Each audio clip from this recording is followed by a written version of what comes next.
مختصر روشنی ڈالنا چاہتا ہوں۔ جہانی سر سید احمد خان مخلف الجہاد شخصیت کے حامل انسان تھے۔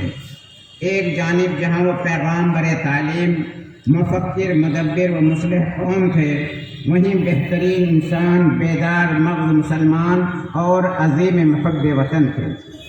انہوں نے برصغیر کے مسلمانوں کی اجتماعی فلاح و بہبودگی کے لیے اپنی پوری صلاحیت و زندگی وقف کر دی۔ 1857 عیسوی کے انقلاب کی ناکامی کے بعد مسلمانوں کی سیاسی بدحالی کے ساتھ ان کی معاشرتی و اقتصادی حالت نہایت زبوں کا شکار ہو گئی۔ ایسے وقت میں سر سید علیہ الرحمہ نے ملکی حالات اور قومی پسماندگی کا بنظر غیر مطالعہ کیا تو انہیں اس بات کا ادراک ہوا کہ اس کی بنیادی وجہ تعلیمی زبوں اور ثقافتی پستی ہے۔ انہوں نے ہندوستانی عوام بالخصوص مسلمانوں کو تعلیم کی جانب مائل کرنے کے لیے اپنی تحریر و تقریر میں اس بات کا بار بار اعادہ کیا۔ 1863 عیسوی میں انہوں نے رفاہی عام کے لیے ایک سائنٹیفک سوسائٹی بنائی جس کا مقصد مختلف علوم و فنون کی تالیف اور مغرب و مشرق کی اعلیٰ کتابوں کا ترجمہ شامل تھا۔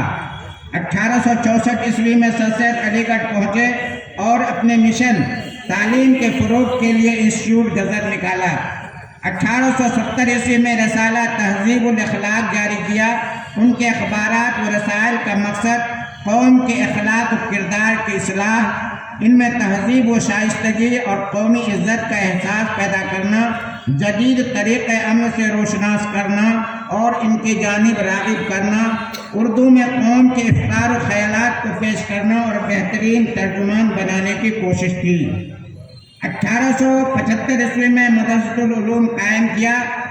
پھر 1877 عیسوی میں مسلم اورنگزیب کالج کی ابتدا کی۔ سر سید احمد خان اور ان کے رفقا نے علی گڑھ میں صرف کالج ہی قائم نہیں کیا بلکہ وقت کے تمام علمی، ادبی و ثقافتی سرگرمیوں کے لیے ایک ترقی پسند حلقہ پیدا کیا۔ اس عہد کا شاید ہی کوئی قابل ذکر اہل قلم ایسا ہوگا جو اس مرکزی حلقے کے اثرات سے متاثر نہ ہوا ہو۔ جدید ہندوستان کے بہترین مصنفین جیسے شبلی نعمانی، الطاف حسین حالی، مولوی ذکاء اللہ، ڈپٹی نذیر احمد، عبدالحلیم شرر، کنہیا لال کپور اسی حلقہ کے زیر اثر پیدا ہوئے، اور یہیں سے نئے قسم کی تحقیق و تصنیف کی راہیں پہلے پہل کھولی گئیں۔ نئی شاعری کی بنیاد اگرچہ لاہور میں پڑی تھی مگر اس کی ایک نشوونما یہیں پر ہوئی، یہیں کی آب و ہوا میں ہوئی۔ اردو خطابت کی پہلی درسگاہ علی گڑھ ہی تھی۔ سر سید کے طرز بیان و طریقہ تصنیف سے نہ صرف ان کے رفقا متاثر ہوئے بلکہ ان کے تمام ہم اثروں پر اس اسلوب کا اثر ہوا۔ 19ویں صدی کے نصف آخر میں یہ اثر خاص طور سے نظر آتا ہے۔ انہوں نے اردو نثر نگاری کو سلیس اور عام فہم الفاظ سے مزین کیا، سماجی اور اصلاحی کہانیاں لکھیں، بچوں کے لیے گزرا ہوا زمانہ، امید کی خوشی اور ریا جیسی کہانیاں لکھ کر ان میں جوش و جذبہ بھرنے کی کوششیں کیں۔ ان کے اس اسلوب کو بعد میں دیگر مصنفین و ادبا نے بھی اختیار کیا، حتیٰ کہ پریم چند کی بعض کہانیوں میں اس کا اثر دیکھنے کو ملتا ہے۔ نئے زمانے کے قلمکار اس روش کو اختیار کر رہے ہیں جیسے راشد الخیر، مائل خیر آبادی، ماہر القادری وغیرہ ہوں۔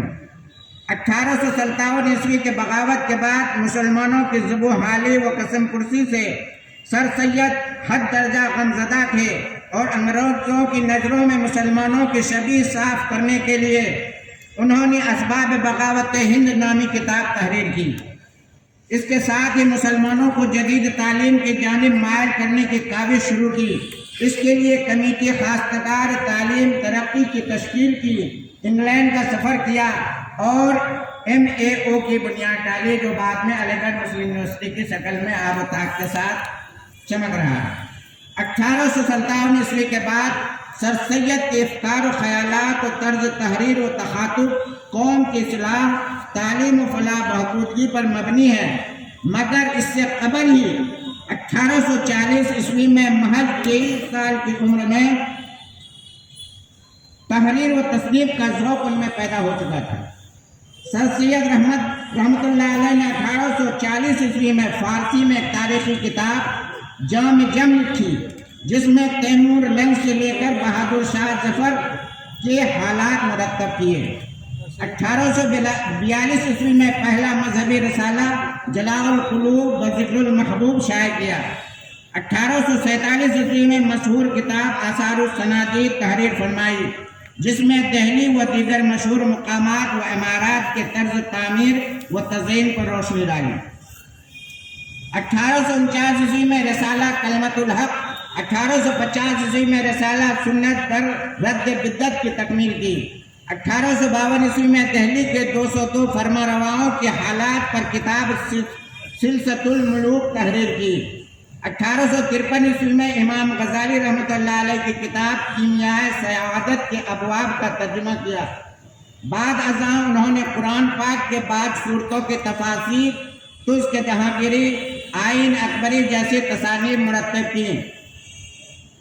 انہوں نے انگریزی رائٹر الہ آباد کے لیفٹیننٹ گورنر ولیم میور کی کتاب لائف آف محمد کا جواب خطبات احمدیہ کی شکل میں دیا، جس میں حضور اکرم صلی اللہ علیہ وسلم پر لگائے گئے بے بنیاد الزامات کا متعدد انداز میں جواب دیا، اور مغربی و مشرقی دنیا کے اقوام کے دل و دماغ کو صاف کیا، اور حضور کی سیرت کی جانب بنی نوع انسان کو متوجہ کیا۔ حقیقت یہ ہے کہ سر سید احمد خان اپنے مختلف الجہات کوششوں سے دنیا کو نیا رنگ و آہنگ دیا۔ انہوں نے اردو نثر کو سادگی کی صفائی اور سلاست دی، جو اردو ادب کی تاریخ میں ہمیشہ یاد رکھی جائے گی۔ شکریہ۔